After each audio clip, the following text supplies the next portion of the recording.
Então, gente, considero encerrado o estudo do tipo objetivo, tá? Dentro da grande categoria de tipos dolosos.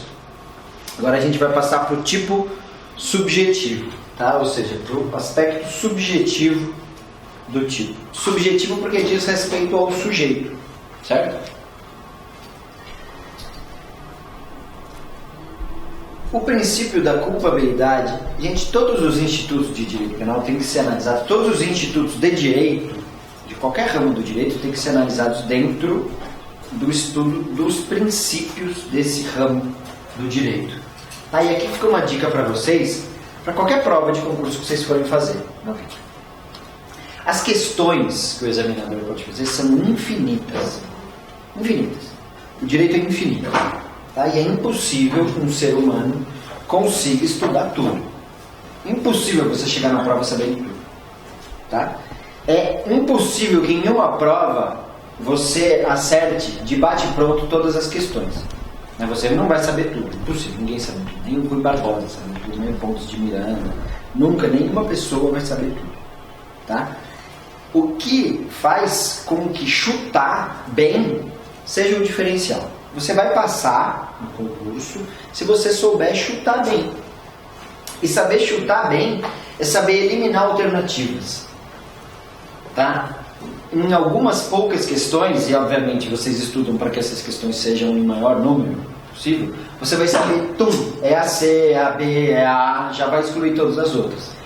Em muitas questões você vai ficar em dúvida entre 5, entre 4, entre 3. E quanto mais alternativas você eliminar, mais aumenta a sua chance de chutar certo. Tudo bem? Se de 5 alternativas você já sabe que pelo que você estudou daquele instituto, essas 3 estão claramente erradas, sobraram 2, a sua chance passou de 20%, no caso de um chute cego, para 50%, né? Caso você tenha tirado, já excluído 3 alternativas. E para isso, vocês precisam ter uma visão global dos ramos do direito. E a visão global dos ramos do direito se dá pelo estudo dos princípios. Certo? Essa alternativa não pode ser porque ela viola o princípio da culpabilidade. Ou essa alternativa viola o princípio da legalidade, então já corta. Tá? Estudem muito, muito bem os princípios de cada ramo do direito. É com base neles que vocês vão se situar em situações de águas meio turvas. Tá? Essa dica é fundamental, gente. Boa noite. Bom, como eu disse e repito, nenhum instituto está solto no mundo, tá? No mundo das ideias. Existem, né, são sistemas, direito a um sistema estruturado de regras e princípios, tá? E todo instituto reflete um princípio, ou uma composição entre princípios. Tá? Todo instituto tem uma razão de ser e um princípio. A gente vai focar agora no princípio da culpabilidade. Tá? O princípio da culpabilidade proíbe a responsabilização penal objetiva. Tá? O direito civil clássico se centrava na ideia de responsabilização subjetiva, que é o quê? A pessoa só pode ser civilmente responsabilizada caso ela haja com dolo ou com culpa. Tá? E depois do direito civil se ampliou e se amplia cada vez mais para prever hipóteses de responsabilidade objetiva, ou seja, responsabilidade naqueles casos em que o agente não age de maneira dolosa nem age de maneira culposa. O direito penal não tem exceção. O direito penal, via de regra, veda a responsabilização objetiva. Só prevê em um caso específico, que é a ideia da actio libera in causa. Tá? Aqueles casos em que a ação do sujeito é livre. O sujeito bebe tanto que ele, alucinado, comete um delito. Olha, eu estava tão louco que eu não sabia o que eu estava fazendo. Eu agi sem dolo, de tão doido que eu estava. Não, mas o direito penal diz, não, mas quando você bebeu, você era livre, não era para cometer o delito? Então você bebeu e você estava completamente louco sem saber o que você fazia. Se você fez, o direito penal considera que você teve dolo. Esse é um caso em que a crítica penal diz que é uma responsabilização objetiva. Bem? Mas via de regra, Pelo princípio da culpabilidade, é proibida a responsabilização objetiva. Eu só vou ser punido penalmente se eu atuar com dolo ou com culpa. Tá? A ideia da responsabilização objetiva também é a ideia de que os resultados imprevisíveis não podem ser imputados a ninguém. E isso em qualquer aspecto do direito penal que você analisar. Por exemplo, nos crimes préter-dolosos, que são aqueles que são os delitos que têm o dolo no antecedente e a culpa no consequente. Imagina eu no meio de uma briga, querendo com vontade de lesionar, dar um soco na pessoa. A pessoa cai, bate a cabeça no meio-fio e morre.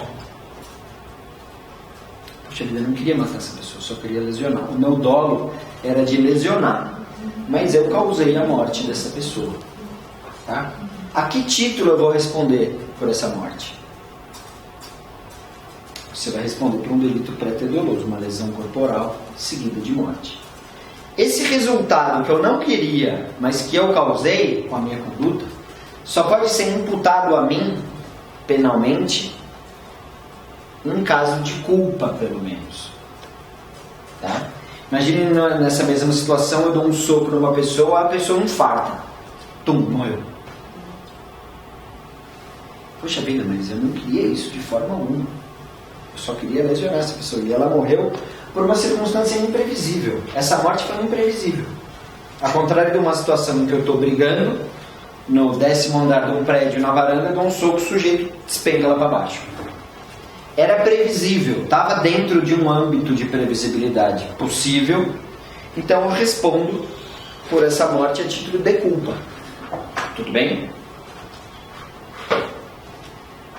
Diz o artigo 18 do Código: diz ser o crime doloso quando o agente quis o resultado ou assumiu o risco de produzi-lo.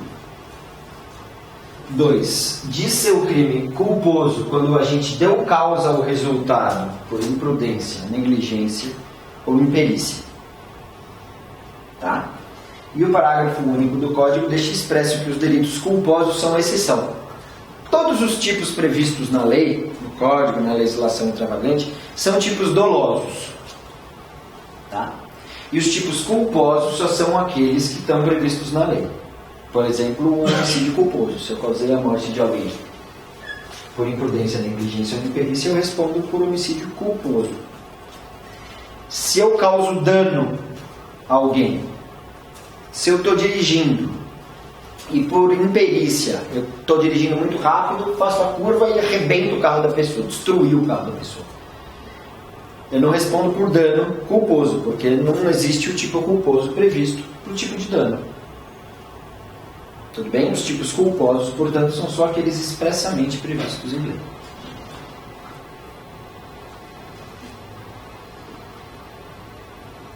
Como dito e redito e repisado, os tipos culposos não têm elemento subjetivo. Tá? A culpa é conceituada como a violação de um dever objetivo de cuidado. O agente, nos delitos culposos, dá causa ao resultado típico de maneira involuntária. O resultado é previsível, mas ou o agente não previu o resultado, ou ele previu, mas não desejou e nem aceitou a sua ocorrência. Nos delitos culposos, a intenção da pessoa é, via de regra, irrelevante. Imagina, eu pego um carro, eu estou dirigindo e eu mato alguém. Sem querer, por imprudência ou por negligência. Não importa por que eu estava dirigindo rápido. Se era porque eu queria chegar em casa mais cedo para ver o jogo, se era porque eu precisava ir no banheiro, se era porque eu simplesmente estava cansado e queria chegar em casa, não importa a minha vontade.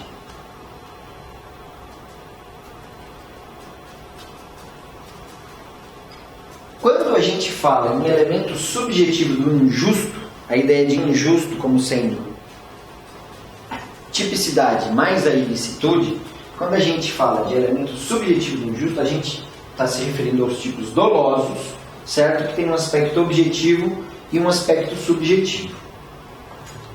O aspecto subjetivo composto pelo dolo e pelos elementos anímicos especiais. Tá bom? A gente vai depois se debruçar mais especificamente sobre a estrutura dos tipos dolosos e culposos.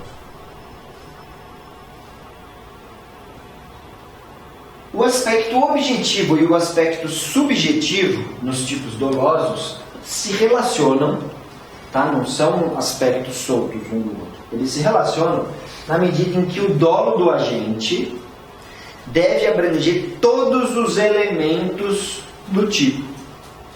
As elementares, eventuais qualificadoras e eventuais agravantes.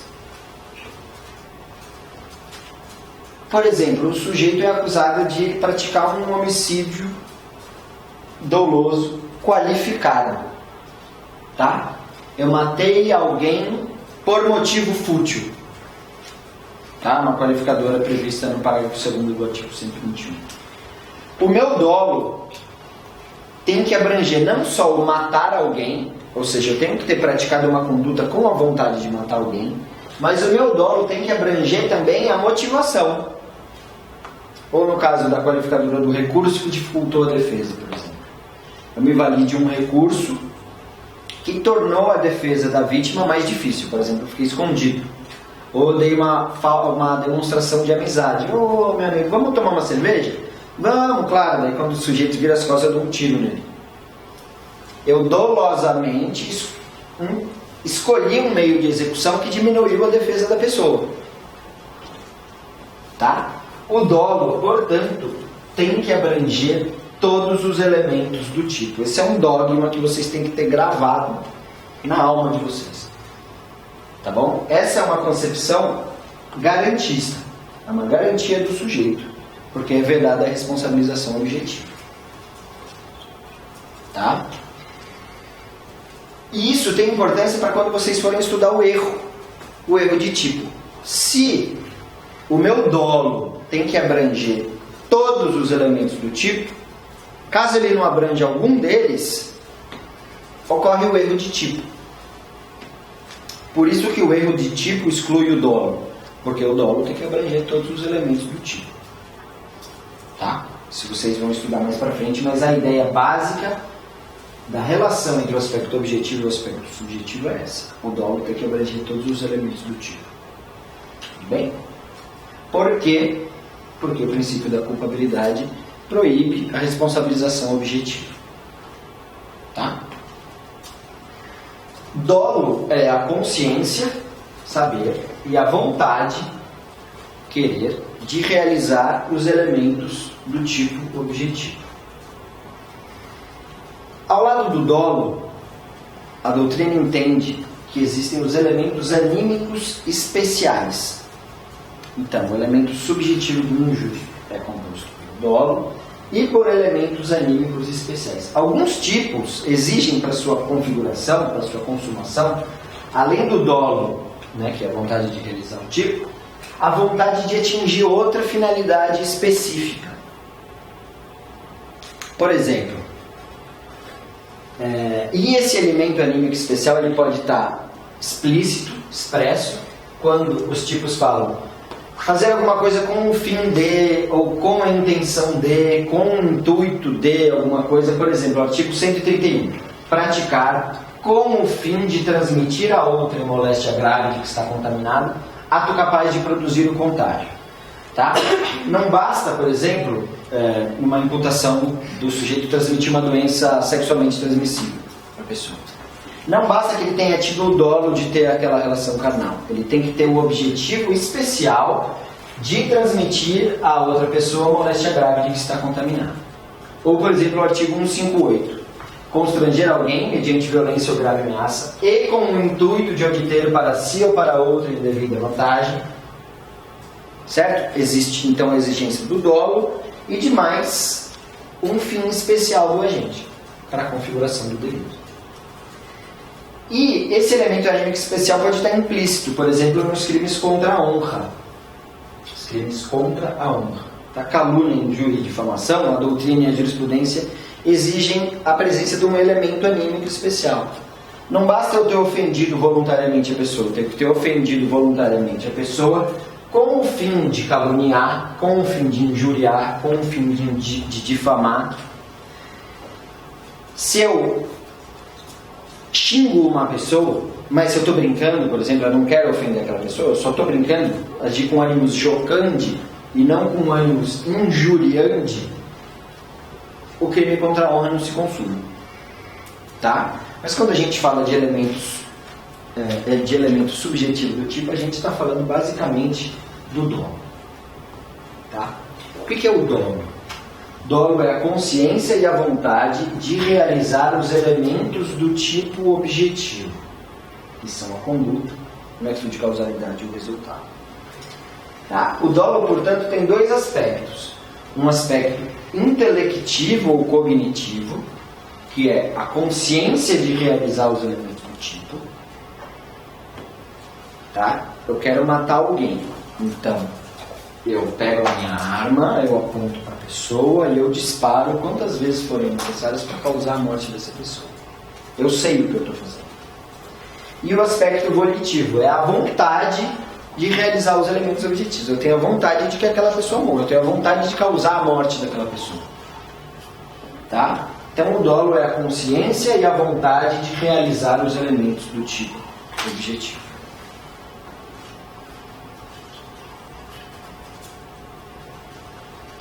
O artigo 18, inciso 1 do Código, equipara para fins de tipificação dolosa da conduta o resultado a que se chega voluntariamente, ao dolo direto, e o resultado a que se chega por simples aceitação da possibilidade da sua ocorrência, o dolo eventual.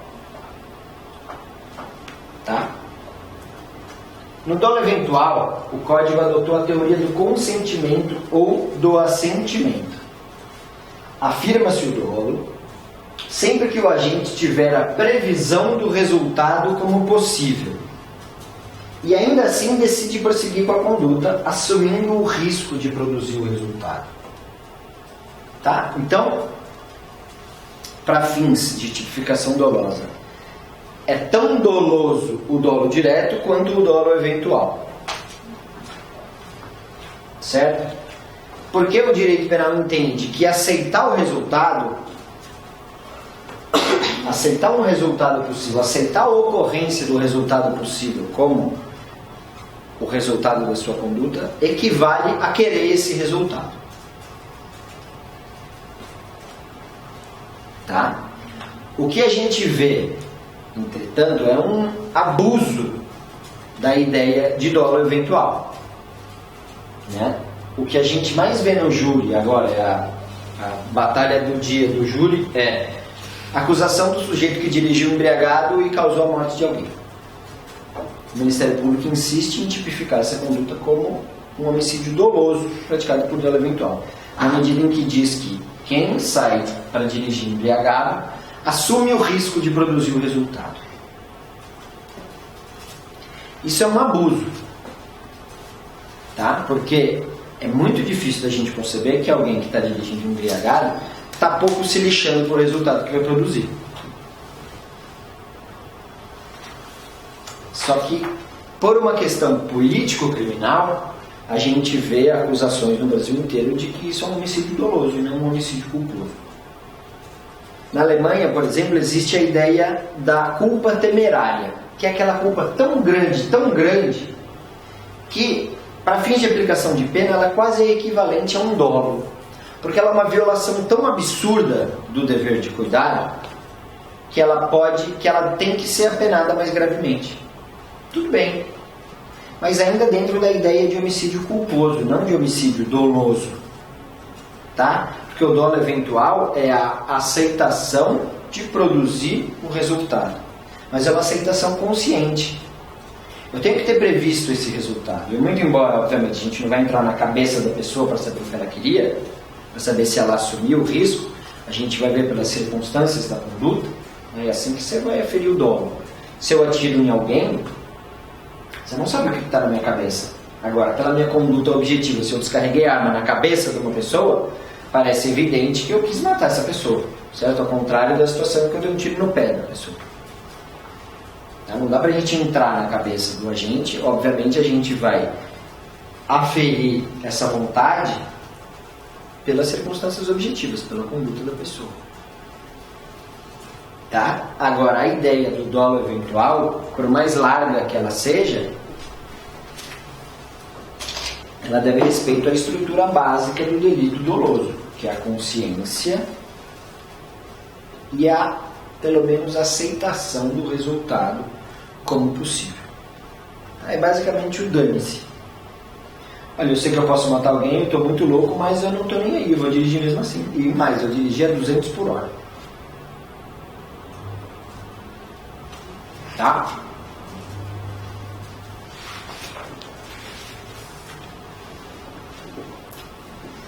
A doutrina faz muitas classificações de dolo, inventa um monte de nome para dolo, dolo daqui, dolo de lá, enfim. Eu vou pegar as categorizações mais utilizadas que vocês precisam saber, tá? Para qualquer prova. Diferenciação entre o dolo natural e o dolo normativo. O sistema causal naturalista, isso vem da ideia de dolo dos romanos, entendia o dolo como dolus malus, que é o seguinte: o dolo, além de ser consciência e vontade, ele tem dentro dele a consciência da ilicitude. Eu sei o que eu estou fazendo, eu quero fazer o que eu estou fazendo, e eu sei que o que eu estou fazendo é ilícito. Essa configuração antiga do dolo estava presente no sistema causal naturalista e é chamada de dolo normativo. Tá? O sistema finalista abandonou essa ideia de dolo, abandonou um dos 3 requisitos para ficar só com 2, para voltar ao dolo natural.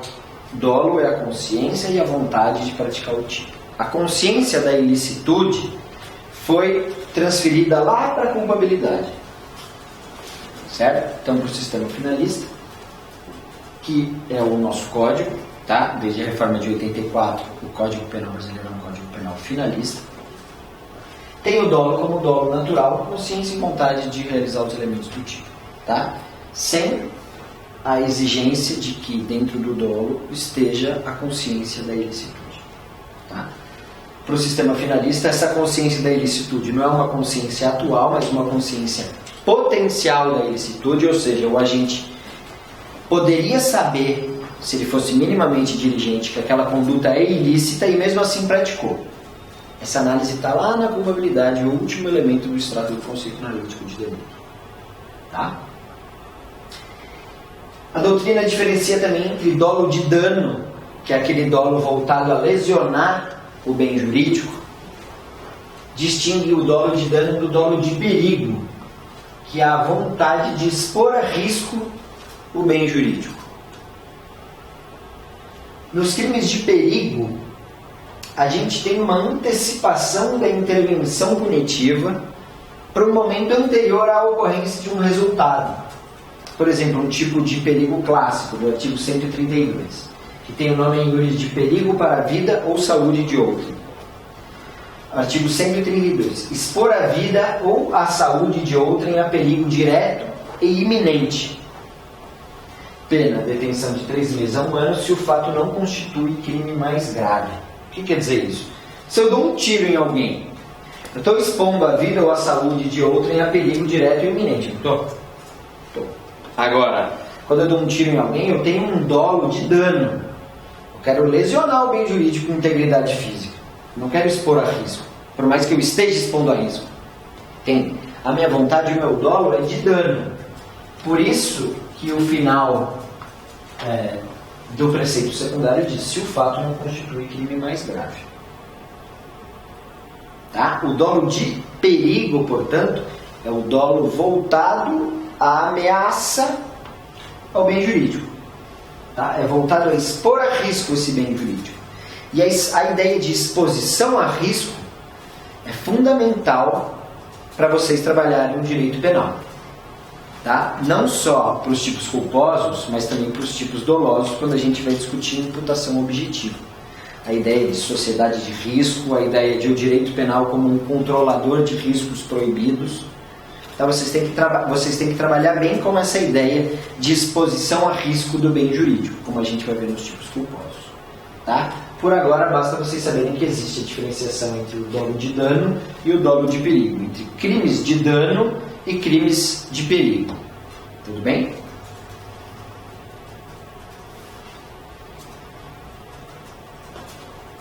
Existe também o dolo direto de segundo grau, ou o dolo de consequências necessárias.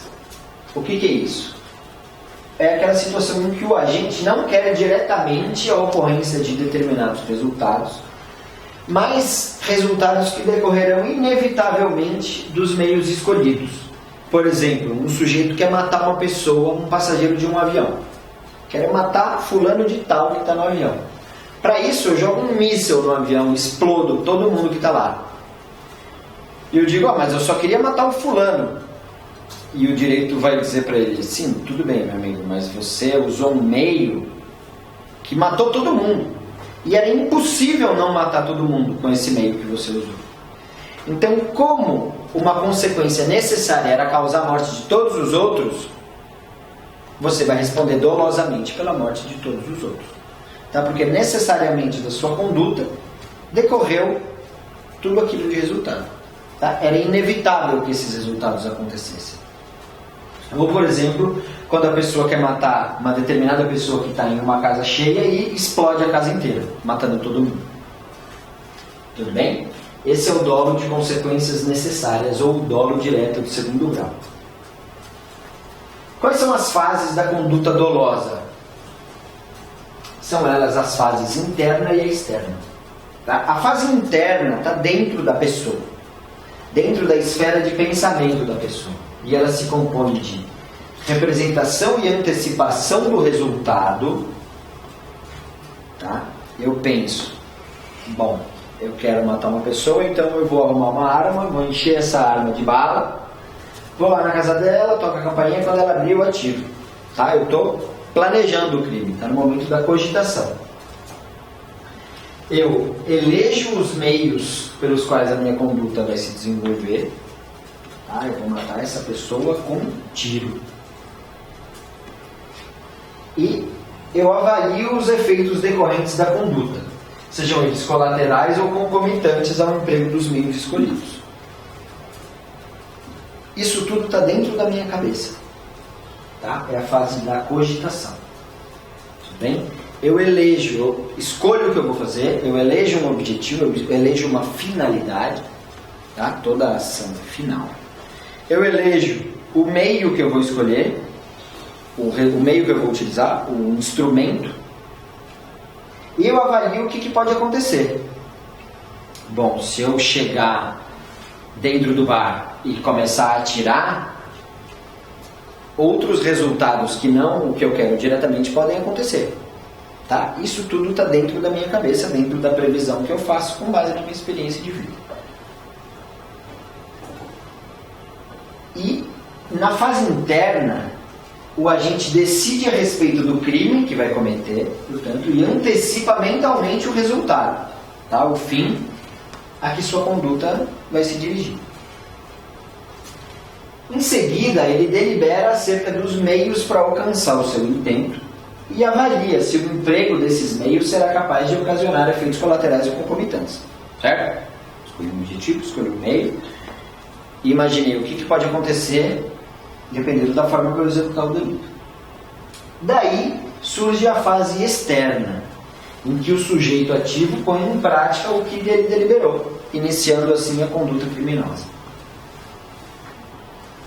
É apenas da fase externa, na fase externa, que a conduta ganha relevância punitiva, em razão do princípio da exteriorização ou materialização do fato. É só a partir daí que há a criação de um risco relevante ao bem jurídico, e não há crime sem lesão ou risco de lesão.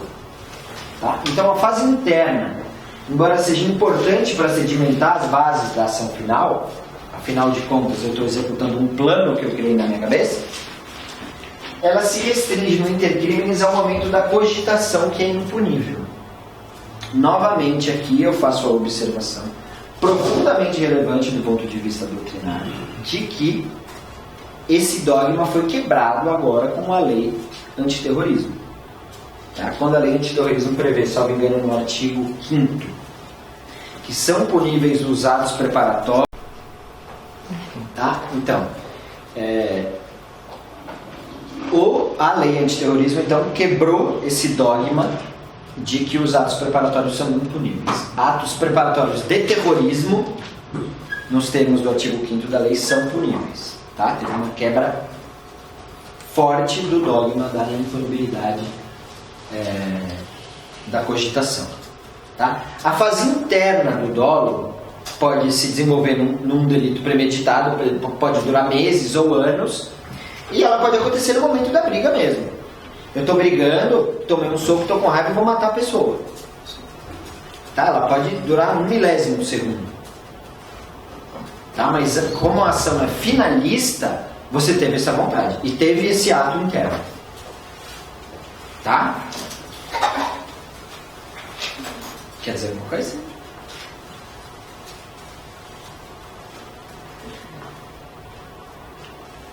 A gente viu, portanto, a estrutura dos tipos dolosos. Aspecto objetivo, aspecto subjetivo. O aspecto subjetivo deve englobar todos os elementos do aspecto objetivo. E a gente tem, nessa conjugação de tipo objetivo e tipo subjetivo, o tipo doloso.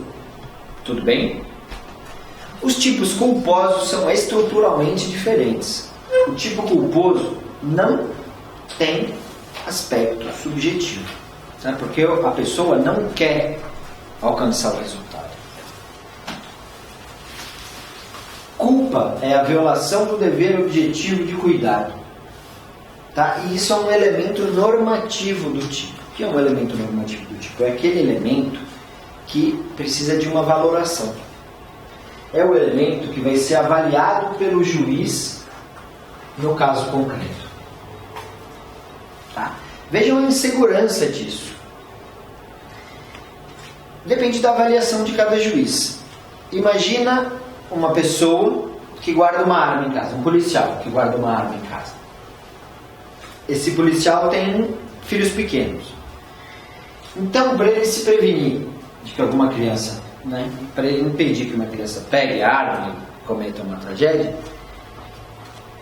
ele chega em casa, tira todas as balas do revólver, guarda as balas em uma gaveta, guarda o revólver em outra gaveta e guarda a chave das duas gavetas em uma terceira gaveta. Tá? Daí chega a criança, que é muito esperta, acha a chave das duas gavetas, abre uma, abre a outra, municia a arma, na brincadeira com o coleguinha, mata o coleguinha. Uma pessoa pode olhar e falar: puxa vida, coitada dessa pessoa. Ele tomou toda a precaução possível para que a criança não encontrasse a arma. Ele desmuniciou a arma, ele deixou a munição em uma gaveta, ele deixou a arma em outra, e ele deixou a chave em uma terceira gaveta. E mesmo assim aconteceu essa tragédia. Uma outra pessoa pode analisar e dizer: poxa, mas brincadeira também, ele deixou tudo no mesmo armário? Ele separou em 3 gavetas, mas estava tudo no mesmo armário. Ele violou o dever objetivo de cuidado. Veja como uma mesma situação fática pode ser analisada de forma diferente. Essa é a insegurança que o tipo culposo traz. É um elemento normativo que vai ser preenchido a partir da valoração do juiz. No tipo culposo, então, o agente causa um resultado sem desejar esse resultado. E mesmo sem aceitar a ocorrência do resultado. A ação é final, porque toda ação penalmente relevante é final. Mas o resultado almejado é outro. Seja um resultado típico ou um resultado atípico. Tá? Quando se pratica um crime, tem que se praticar o crime sem negligência, imperícia ou imprudência. Tá? Se eu dou um soco em alguém, eu tenho que zelar. Se eu só quero lesionar a pessoa, eu tenho que zelar para que essa pessoa não morra. Tá? Se eu dou um soco em alguém na beira de um precipício, era previsível o resultado morte. Né? Agora, se eu dou um soco em alguém que morre de infarte porque se assustou, tudo bem, é um resultado imprevisível. Certo? Então, via de regra, o objetivo que eu busco, a finalidade que eu busco, no delito culposo é irrelevante. Tá? Se eu dirijo a 200 por hora porque eu quero chegar mais rápido em casa, ou porque eu estou apertado para ir no banheiro, ou porque eu estou de saco cheio da vida, estou nervoso, e mato alguém, essa minha finalidade é irrelevante, mas essa ação é final. Eu dirigi rápido porque eu queria chegar em casa. Tá? Tem uma finalidade nessa ação. Agora, esse resultado que eu almejava, nesse caso era chegar mais cedo em casa. Pode ser típico ou atípico, tanto faz. Tá? O resultado da conduta, e essa é uma exigência fundamental para que a gente respeite o princípio da culpabilidade, o resultado da minha conduta deve ser previsível. E aqui a gente entra na distinção entre culpa inconsciente, culpa consciente e dolo eventual. Na culpa inconsciente, eu nem previ o resultado como possível. O resultado, repito, previsível. Tá? Uma pessoa razoável naquela situação, ou mesmo o agente naquela situação, se tivesse prestado um mínimo de atenção, poderia prever o resultado.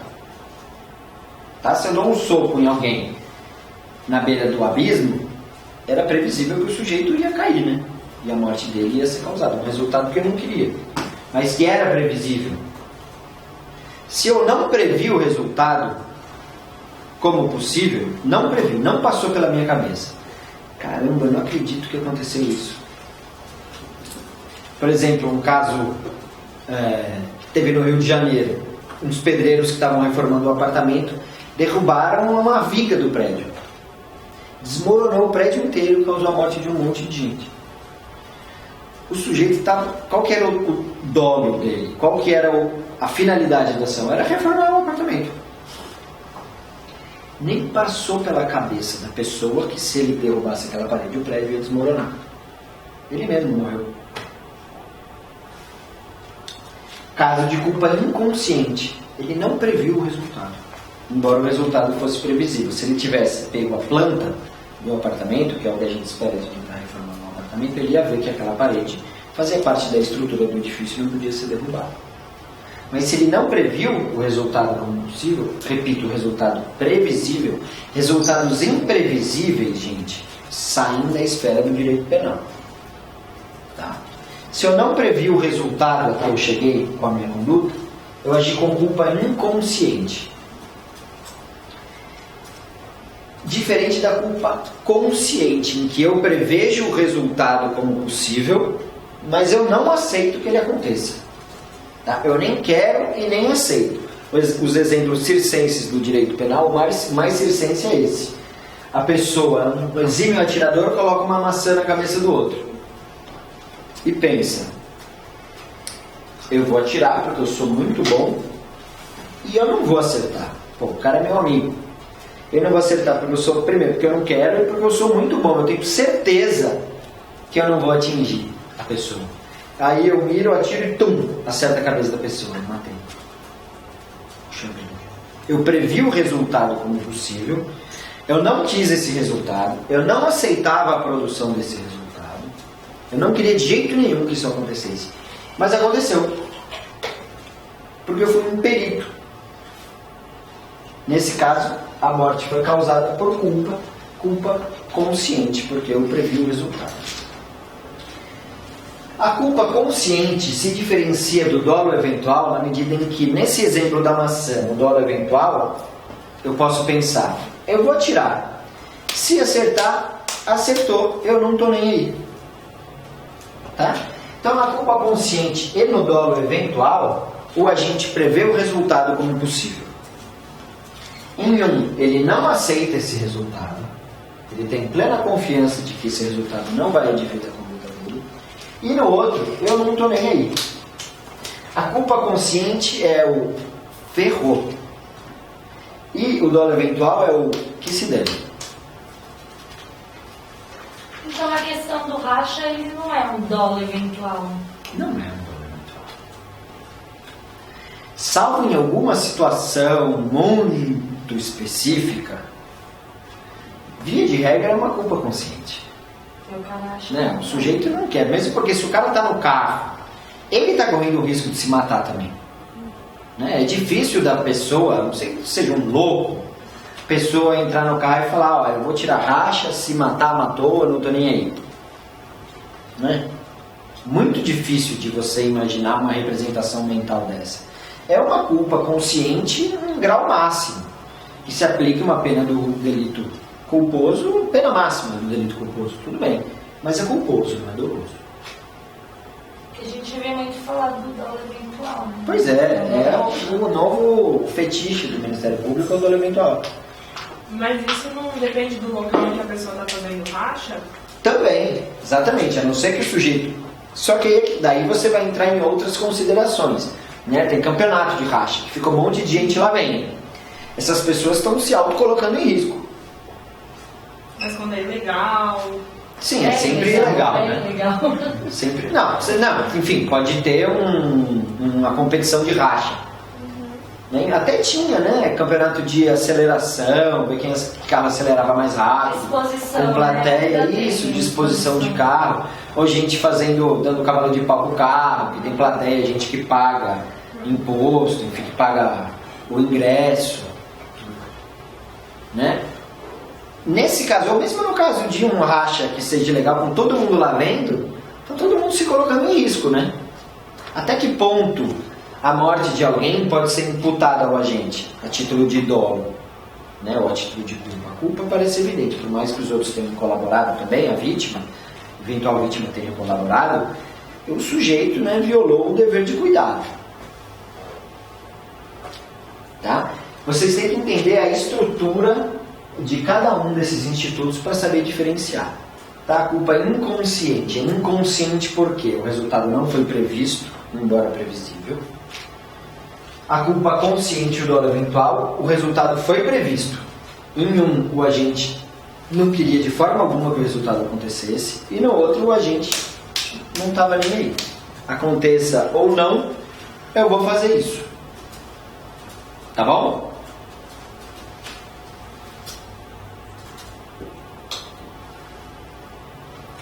Como aferir, e esse é o grande drama dos tipos culposos, como aferir se uma conduta que causou um resultado típico não desejado, nem aceito, violou o dever objetivo de cuidado.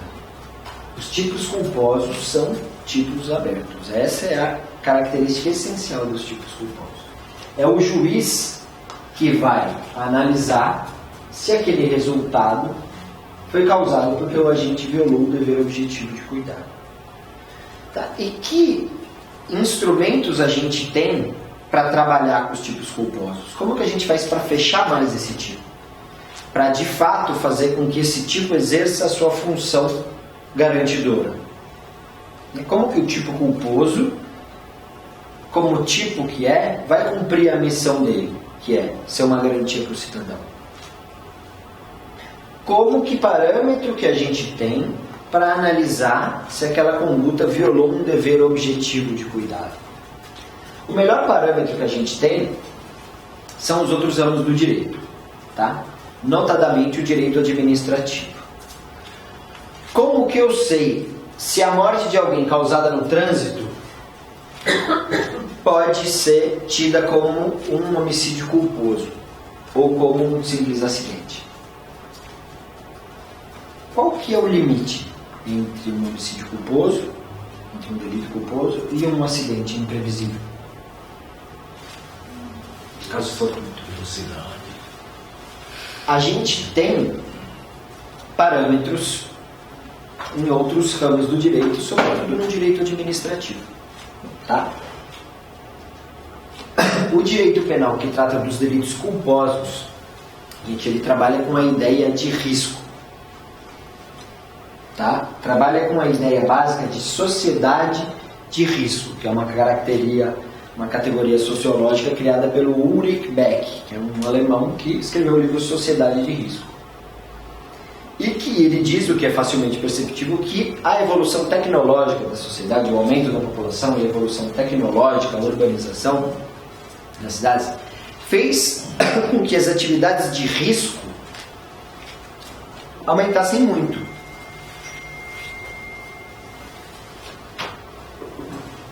Aviação, trânsito, energia nuclear, energia hidrelétrica, elevador, ferramenta, enfim. Quase todas as atividades que a gente pratica socialmente causam risco potencial a algum bem jurídico tutelado. O carro é o maior exemplo disso. Né? Dezenas de milhares de pessoas morrem em acidentes de carro. E nem por isso a humanidade vai deixar de andar de carro. Avião cai. Elevador despenca, quebra a mola do elevador, quebra o carro. Prédio desmorona. Em construção civil tem acidente, enfim. Várias atividades humanas causam risco. Tá? E não é por isso que os humanos vão parar de fazer essas atividades. O que o direito faz? Tenta minimizar esses riscos. Tenta estabelecer um campo em que o risco é permitido. Tá? Olha, vocês podem lutar boxe se quiserem. Vocês podem lutar até vale tudo. MMA se vocês quiserem. Você está correndo o risco de ser morto a pancadas. Agora, esse risco é permitido. Se você seguir as regras do boxe, se você seguir as regras do MMA e alguma pessoa morrer, mas se você não praticar nenhuma conduta ilícita dentro das regras do boxe, isso vai ser uma fatalidade. Tá dentro do risco que o direito permite. Se eu dirigir a 60 por hora em uma via expressa, que tem velocidade máxima, 60 por hora, e alguém entrar na via e eu passar por cima da pessoa, foi um acidente. Eu não violei o dever objetivo de cuidado. Se eu estou numa reta, não era possível para mim evitar o resultado morte, e a pessoa atravessou na frente do carro e eu causei a morte dessa pessoa, eu não respondo por homicídio culposo, porque eu não violei o dever objetivo de cuidado. E no trânsito, como que a gente sabe? Onde é que está o dever objetivo de cuidado? Onde que está previsto isso? As regras de trânsito estão previstas no Código Brasileiro de Trânsito. Se eu estiver seguindo estritamente todas as normas administrativas do trânsito e causar a morte de alguém, eu posso ficar tranquilo, em tese, que eu não vou ser responsabilizado por um delito culposo, porque eu não violei o dever objetivo de cuidado. Aquela atividade de risco que eu estava fazendo dentro das regras. Tá? Então, o respeito a uma norma administrativa, nesse caso, no caso dos delitos culposos, faz com que a sua conduta seja atípica. Tudo bem? Da mesma forma, as normas de construção, de reforma e de construção. Eu posso fazer um prédio se eu seguir todas as normas administrativas para tanto. Se eu seguir, olha, tem que ter tantas paredes, o prédio tem que ter uma segurança tal, eu tenho que usar um material de uma certa qualidade. Se eu fizer isso, a chance de o risco se materializar, né, no resultado é mínima, certo? Porque a gente está há milhares de anos desenvolvendo essas normas para minimizar risco. Normas, existem normas para fabricação, depósito, consumo e descarte de produtos. Por exemplo, se eu trabalho numa loja de fogos, tenho um depósito de fogos de artifício. Se eu seguir todas as regras de armazenamento desses fogos, não pode deixar perto de gás, de fagulha, enfim, tem que ficar longe da comunidade e tal. Se explodir aquilo, se acontecer alguma coisa, explodir e eu seguir todas as regras, eu não respondo pelo delito culposo, porque eu não violei o dever objetivo de cuidado. Certo? A medicina, por exemplo, é uma atividade de risco. Imagina uma cirurgia que o sujeito é sedado, faz uma laparotomia, abre o sujeito inteiro, enfim. É uma atividade de risco. E se o médico agir de acordo com a lex artis, como diz a doutrina, de acordo com as técnicas e a doutrina para o exercício daquela atividade específica, daquela cirurgia específica, caso advenha a morte do paciente e eu seguir essas regras, eu não respondo pelo resultado, a título de culpa. Certo? Porque eu segui as regras. Eu não violei o dever objetivo de cuidado, eu tomei o cuidado devido nas circunstâncias. Agora, se o médico resolve inventar, num caso que não precisa, né, sempre tem que ser analisado o caso concreto. Gente, se o sujeito está num avião, a pessoa está morrendo, ele só tem uma colher e uma faquinha de plástico, ele usa aquilo e a pessoa morre? Poxa, mas nem esterilizou. Bom, não dava na situação. Naquela situação, o dever de cuidado objetivo era outro, né? Diferente de uma sala de cirurgia. Agora, o parâmetro que se tem para avaliar a conduta médica é a técnica e a doutrina desenvolvida pela ciência médica. Certo? Então a gente tem parâmetros nos outros ramos do direito administrativo, sobretudo, no direito civil também, mas sobretudo no direito administrativo, que regulam, que dão esse parâmetro para a gente saber o que é um risco permitido e o que é um risco proibido. Enquanto estivermos atuando dentro do risco permitido pelo direito, e o direito é uno, né, gente? O direito penal não está flutuando no ar, o direito penal está dentro do ordenamento jurídico, né? Deve respeito aos outros ramos do direito e se comunica com eles. É uma comunicação recíproca entre os ramos do direito.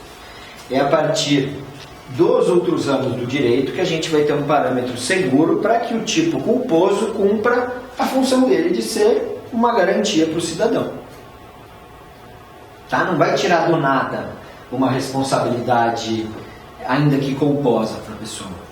Tem que avaliar se aquele risco foi permitido ou se aquele risco foi proibido. Tá bom?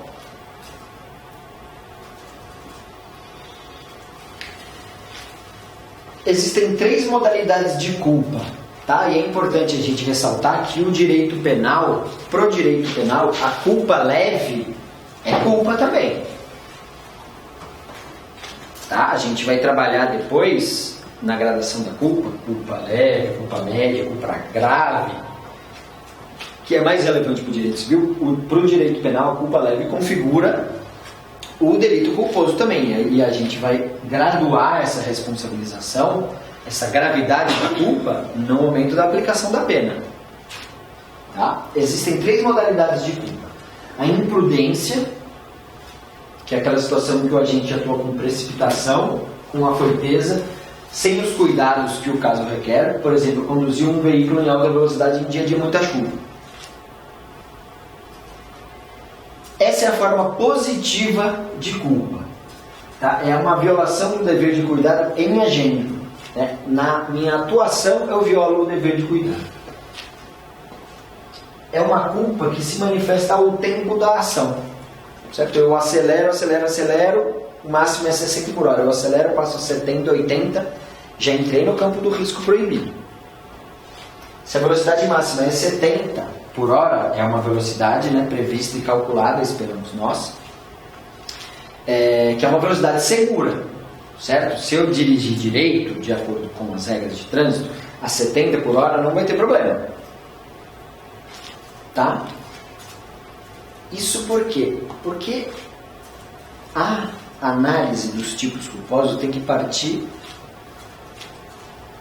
ter como base o princípio da confiança.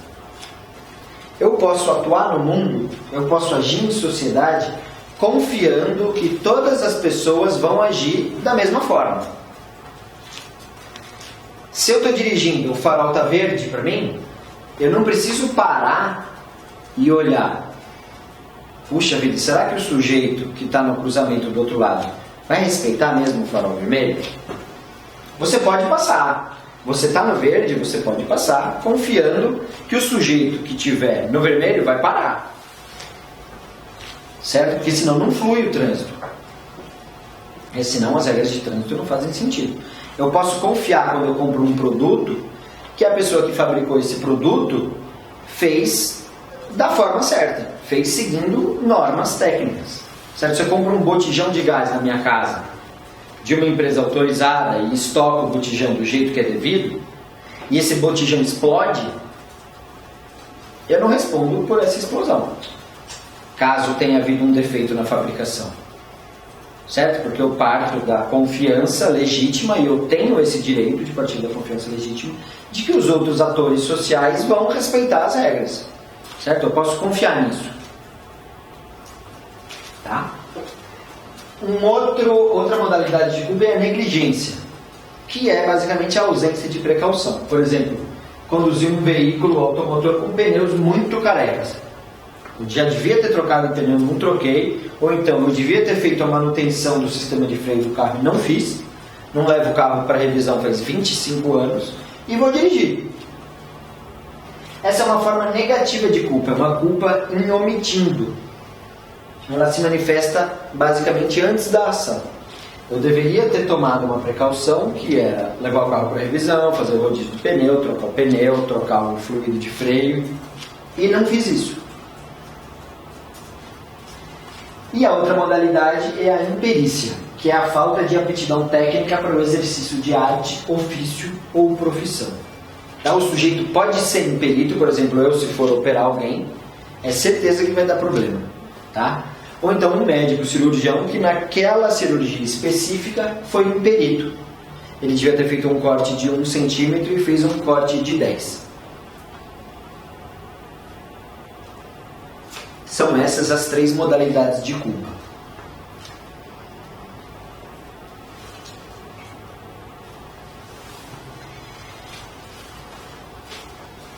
Para que se impute o resultado a título de culpa, portanto, é necessário que se configure um nexo causal entre a conduta e o resultado, certo? Sendo que o nexo de causalidade é dado com a utilização da teoria da conditio sine qua non, é causa do resultado, toda aquela causa que, se for suprimida mentalmente, faz desaparecer o resultado, certo? Tudo que contribui para o resultado é considerado causa do resultado, certo? Essa é a nossa teoria da causalidade, é a teoria da causalidade mais ampla possível, que é uma causalidade física. Tudo que contribuiu para o resultado é tido como causa desse resultado. Tudo bem? Essa é a teoria da causalidade que está presente no dolo, nos crimes dolosos, e está presente também nos crimes culposos.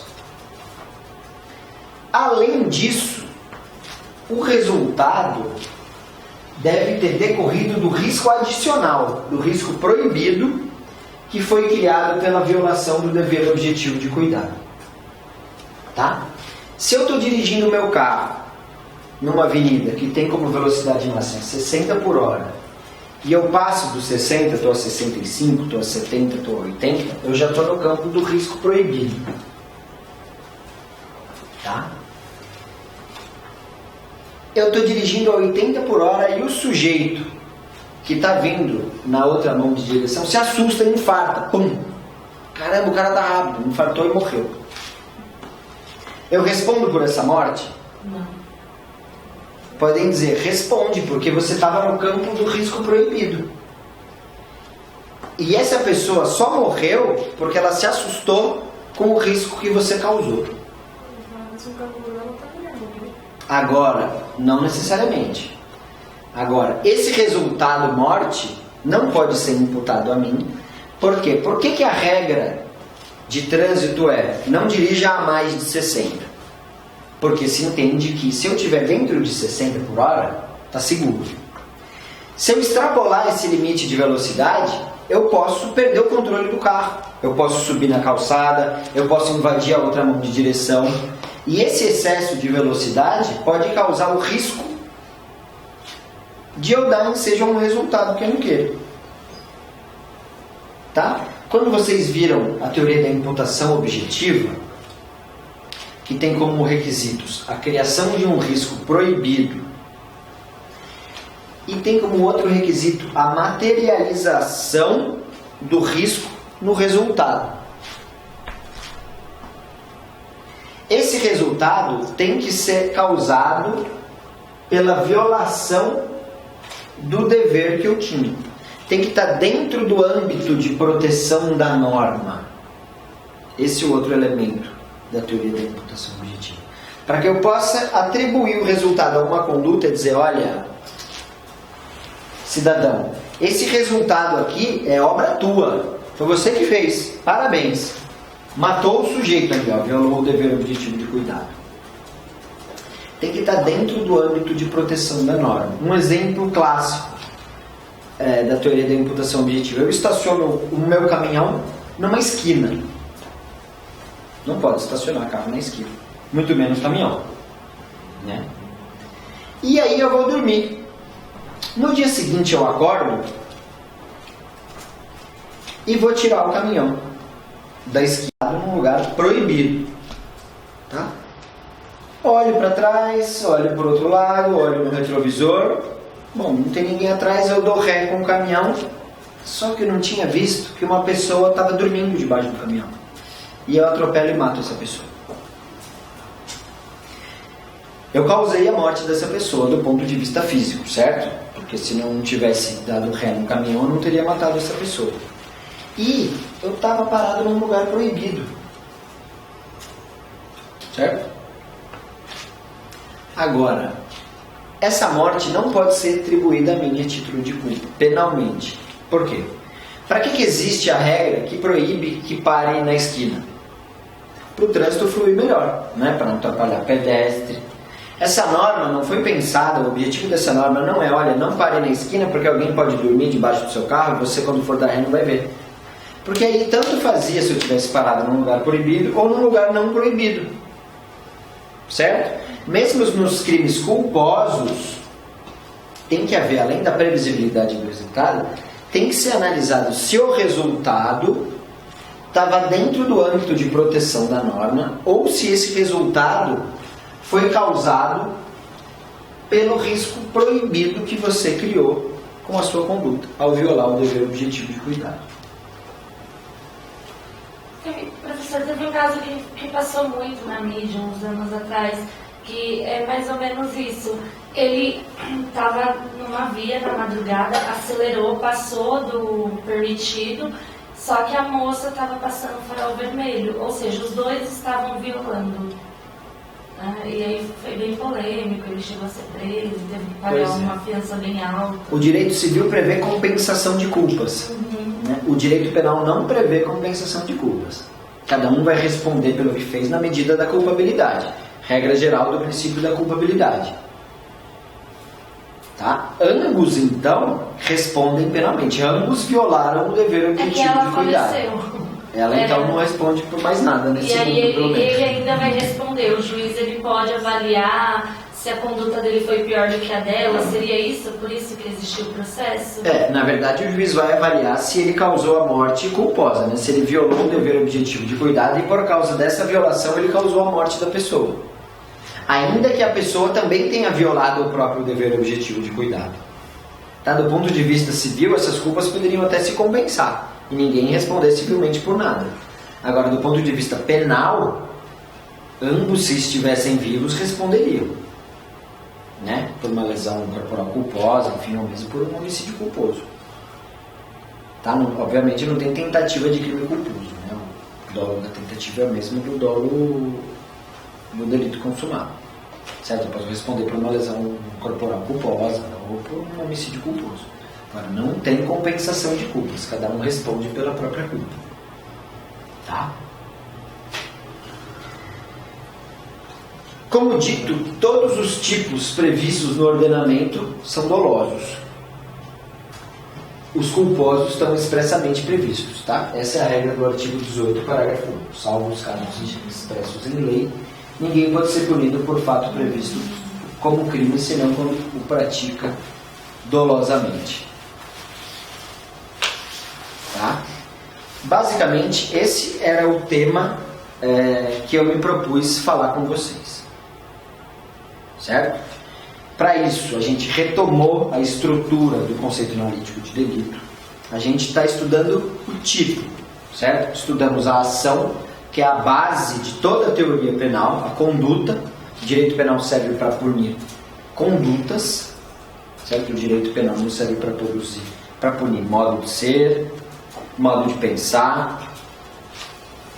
O direito penal serve para punir condutas, porque assim fazendo, imagina o direito penal, ele vai proteger bem jurídico. Tá? A gente tem que entender o direito penal do ponto de vista constitucional, certo?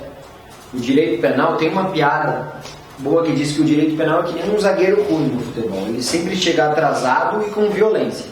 Ele normalmente piora a situação. Tá? Então, o único direito penal compatível com o ordenamento constitucional democrático é o direito penal mínimo. Certo? E o direito penal, para que ele tenha um mínimo de legitimidade, porque ele é o ramo do direito que mais viola o direito fundamental. Certo? A partir do momento que você encarcera um cidadão, coloca o cara na jaula,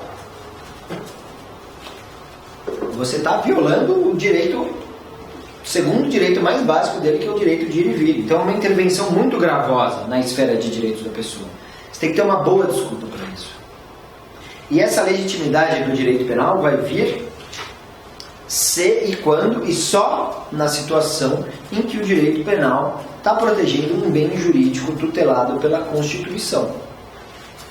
Tá? Porque, de novo, o direito penal está dentro do ordenamento jurídico. O ordenamento jurídico como um todo serve para proteger bens jurídicos, para promover bens jurídicos. E o direito penal é só uma das ferramentas que o direito tem. É a ferramenta mais grave e que, por isso, tem que ser usada como última ratio. A gente só pode chamar o direito penal para atuar caso os outros ramos do direito não deem conta da proteção daquele bem jurídico. Certo? Essa é a proporcionalidade sob o aspecto negativo. Tá? O direito penal não pode ser usado quando não é necessário. Mas, ao mesmo tempo, a Constituição prevê o princípio da vedação da proteção insuficiente. A Constituição diz que será punido um genocídio. Não pode o direito penal prever que a conduta do genocídio, o crime de genocídio, vai ter uma pena de 1 mês a 2 meses. Isso é uma proteção deficiente. Certo? Diante da relevância do bem jurídico tutelado. Toda a análise do direito penal, portanto, gente, tem que partir da Constituição. Tá? Todo o filtro que vocês têm que fazer começa com o filtro do bem jurídico. Qual que é o bem jurídico tutelado? Tudo bem, o bem jurídico é idôneo para ser tutelado pelo direito penal? É idôneo para ser tutelado pelo direito penal. Qual que é a pena prevista? É uma pena proporcional ao bem jurídico que se quer proteger? Quanto que custa aquela intervenção penal? Não só em termos econômicos, né? Em termos de violação a direitos, de balanceamento de direitos. É necessária a intervenção do direito penal? Se sim, quanto? Né? Porque o direito penal, pelo princípio da fragmentariedade, não pune todas as condutas violadoras ao bem jurídico. Ela pune algumas condutas que violam alguns bens jurídicos. São só os bens jurídicos mais importantes que são protegidos de ameaças igualmente importantes a esses bens jurídicos. Não é qualquer ameaça a bem jurídico que o direito penal vai proteger. Só quando plenamente necessária a atuação do direito penal. Tá? Sempre vocês têm que ter ideia de que o direito penal serve, e só assim ele é legítimo, para proteger bem jurídico. E cada conduta, então, que for analisada, a primeira pergunta que se tem que fazer é: tudo bem, essa conduta está prevista lá no título do artigo X. Essa conduta, no caso concreto, expôs o bem jurídico a risco, pelo menos? Pelo princípio da ofensividade, nenhuma conduta que pelo menos não exponha a risco o bem jurídico pode ser tida como penalmente relevante. E essa ameaça tem que ser um bem jurídico alheio. Tá? O Supremo está julgando já há meses um recurso extraordinário da Defensoria de São Paulo, em que a Defensoria questiona a constitucionalidade do artigo 28 da Lei de Drogas. A Defensoria diz: olha, não é legítimo que o direito penal puna o porte de drogas para consumo próprio. Porque o sujeito, se tanto, está violando o próprio bem jurídico. Se o sujeito quer beber, quer fumar, quer cheirar, quer injetar cocaína, quer, sei lá, se socar, o azar é dele. Né? O sujeito, essa é uma frase do Francisco de Assis Toledo, o sujeito tem o direito de ir para o inferno se ele quiser. Se no caminho ele não atrapalhar ninguém, ele não violar bem jurídico de ninguém, boa sorte para ele. Tá? Por isso que a tentativa de suicídio não é punível. Né? Primeiro, porque seria ridículo, né, uma sociedade punir uma pessoa que está desesperada a ponto de tentar o suicídio sem aplicar uma pena para a pessoa. Seria bizarro, né, do ponto de vista político-criminal e do ponto de vista de um mínimo de compaixão com o outro. Mas, do ponto de vista penal, é a ideia de que ele está violando o próprio bem jurídico. E se o sujeito é adulto, ele faz o que ele quiser com o bem jurídico dele. O direito penal serve para regular a relação entre as pessoas. Tá? E se eu não violo, ou se eu não exponho a risco com a minha conduta, pelo menos o bem jurídico, essa conduta não pode ser penalmente relevante. Certo? É com base na utilização dos princípios, que são princípios garantidores de uma intervenção mínima, que a gente tem que analisar toda e qualquer conduta do ponto de vista penal. Tá bom?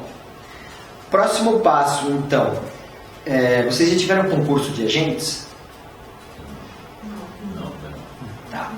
Vamos estudar concurso de agentes, certo? Que um crime é que nem qualquer outra atividade. Do mesmo jeito que se organiza a prática de um crime, se organiza um churrasco. Né? Cada um, imagina, para fazer um churrasco, a pessoa compra carne, a outra compra o carvão, outro compra o gelo, outro compra a cerveja, enfim. Todos se juntam e fazem um churrasco. Da mesma forma, todos se juntam e podem cometer um crime. Né? Podem formar uma quadrilha, podem alugar uma casa, um outro sujeito vai ficar de fiscal da casa, um outro vai arrebatar a vítima, um outro vai ligar para a família. Certo? E daí a gente tem que ver que crime cada um cometeu. Isso lá no artigo 29 do concurso de agentes.